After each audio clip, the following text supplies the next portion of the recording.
The 50, 30, 20 rule divides after-tax income into three categories. 50% of income is allocated to needs, covering essential expenses like rent and groceries. 20% of income is dedicated to savings and debt repayment, ensuring financial stability and future goals. Needs are defined as essential living costs, including housing, utilities, groceries, transportation, and insurance.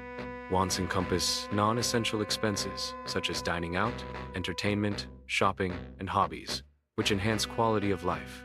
Savings involve emergency funds, retirement contributions, investments, and debt reduction, contributing to long-term financial health. Implementing the 50, 30, 20 rule requires tracking monthly spending to categorize expenses as needs, wants, or savings. Analyzing the allocation helps identify areas for adjustment, such as reducing discretionary spending or increasing savings contributions.